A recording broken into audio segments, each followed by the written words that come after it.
자, 여러분, 지난 시간에 성경은 구술 문화에서 쓰여졌다 라는 말씀을 드렸습니다. 물론 성경이 이제 책으로 나온 이후에 많은 사람들이 오늘날은 성경을 읽지요.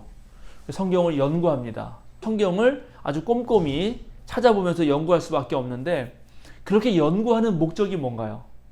성경을 아주 열심히 읽는 이유가 뭘까요? 궁극적으로는 제가 지난번에도 말씀드렸지만 성경을 썼던 사람들의 하나님 체험을 오늘날 우리가 동일하게 하면서 그들의 믿음에 우리도 이르고, 특별히 예수 그리스도의 장성한 믿음의 분량에 다다라서 예수님처럼 살고자 하기 위함입니다. 그 살고자 하기 위할 때 제가 보면 비블리오 드라마라고 하는 성경 연구 방식 또는 성경 교육 방식은 상당히 의미가 있어요. 오늘은 이 비블리오 드라마 얘기를 좀 더 해보려고 합니다.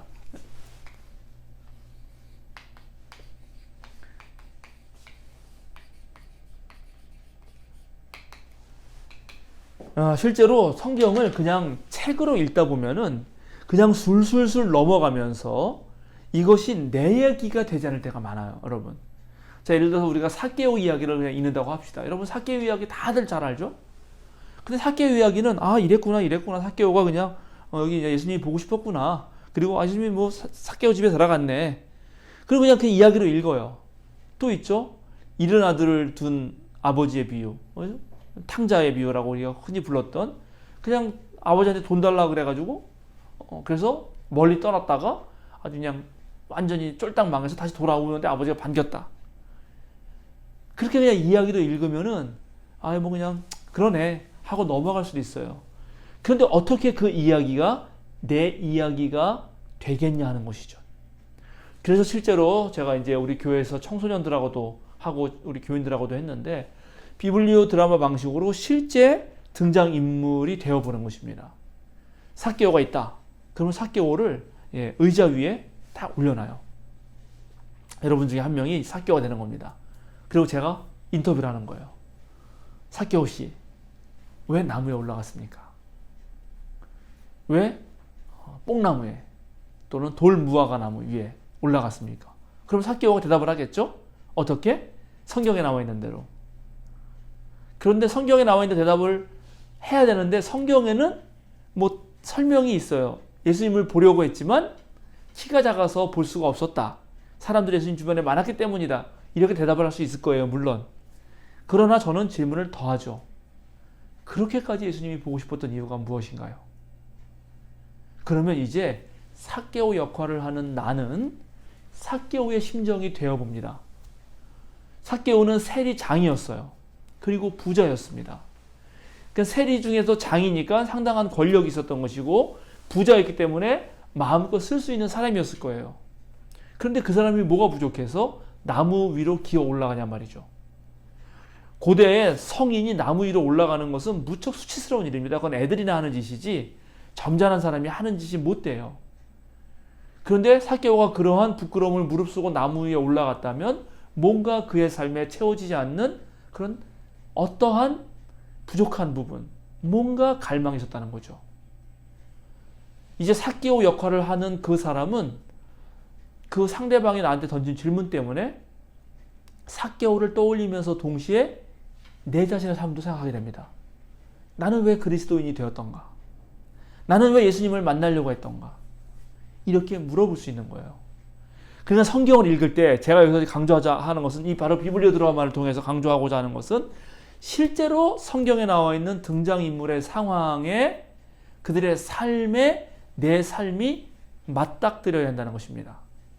우리가 둘째 아들 잃은 이야기나 그 첫째 아들 화난 이야기나 또 아이들 기다리는 아버지 이야기나 그걸 그냥 이야기로 읽을 때는 별 감흥이 없을지 모르지만, 실제로 내가 아버지고 내 아들 중에 한 명이 그렇게 나를 버리고 나한테 돈이나 달라 그래가지고 밖으로 나갈 때 마음이 어떨 것 같아요? 여러분이 아버지라면, 여러분이 둘째 아들이라면, 여러분이 큰아들이라면, 아니 여러분이 그 이야기에 등장하는 그 어린 송아지라면, 살찐 송아지라면, 그럼 여러분 어떤 기분이 들 것 같아요?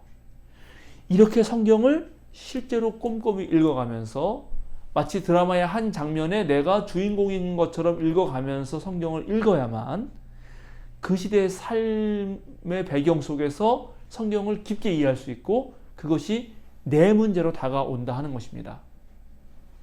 한번 생각해 보시죠. 만약에 삭개오가 나무에 올라가지 않았어요. 그리고 그냥 그 자리를 지나쳤더라면 과연 예수님과 삭개오가 만날 수 있었을까? 그리고 삭개오가 나무 위로 올라갔는데 예수님이 그를 지그시 쳐다보지 않았다면, 누가복음서는 유난히 예수님이 어떤 사람을 보는 장면이 많이 나오거든요. 누군가의 나이에 관심을 가지지 않았다면 그들이 만날 수 있었을까요? 근데 눈을 지그시 보고도 예수님이 삭개오 집에 머물지 않았다면, 그러면 이 둘의 만남은 깊어질 수 있었을까요? 이렇게 성경을 꼼꼼히 그 상황에 맞춰서 하나하나 생각해 보면은 오늘날 우리가 성경을 읽는다는 것을 전혀 새롭게 볼 수가 있습니다. 오늘 우리들은 도대체 누구의 집에 머물며 누구와 함께 대화를 나누며 누구에게 관심을 두는가? 이런 질문들을 던져볼 수 있거든요. 그리고 그렇게 관심을 두고 대화를 나눴을 때 과연 어떤 일이 벌어지는가?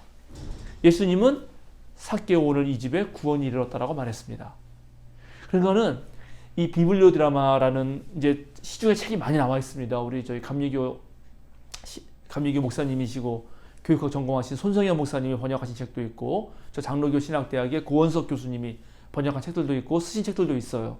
그런 거 참조해서 여러분 성경을 읽을 때 직접 이것을 내 이야기로 읽는 훈련이 필요하고, 그래서 저는 다시 한번 말하는데 성경이 낭독돼야 된다.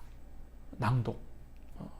소리내서 읽는 전통, 지난번에 제가 구술문화 얘기했지만 소리내서 읽고 직접 극 중에 어떤 사람이 되어서 성경의 장면이 되어서, 뭐 예를 들어서 또 하나 예를 들어드릴게요. 여러분에게 모세를 하나님이 보내잖아요. 애굽에 이스라엘 백성, 히브리 백성을 이제 구원하려고 보냅니다.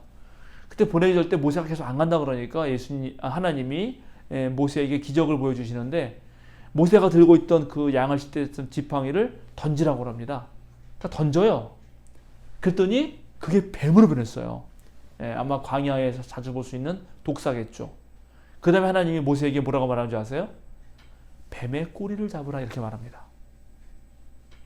여러분, 뱀의 꼬리를 잡으면요, 뱀이 바로 고개를 쳐들고 뭅니다. 독사라면은 거기서 특사하는 거예요. 그런데 꼬리를 잡거든요, 모세가. 이런 것이 그냥 이야기로, 남의 이야기로, 모세의 이야기로만 읽어서는 안 된다는 거죠. 오늘날 우리는 그리스도교 신앙의 진리를 위하여, 정말 참된 삶을 위하여 정말 죽을 각오를 하고 뱀의 꼬리를 잡느냐라고 물어봐야 한다는 것입니다. 이런 부분들을 여러분 앞으로 이제 세밀하게 성서의 연구에 들어가기 전에 우리가 인식해야 된다는 말씀을 꼭 드리고 싶습니다. 자, 그래서 성경을 읽을 때 반드시 소리내서 읽고 그 장면을 떠올리면서 등장인물이 되어보고 그 시대적 배경과 그 사람들의 마음에 가닿는 성경 읽기를 해라. 그저 까만 것은 글씨고 하얀 것은 종이다, 이렇게 하면서 그냥 술술술 눈으로 읽는 그런 방식으로 성경 읽기를 해서는 안 된다라는 말씀을 여러분에게 드립니다. 자, 그러면 다음 시간에 또 뵙도록 하겠습니다. 감사합니다.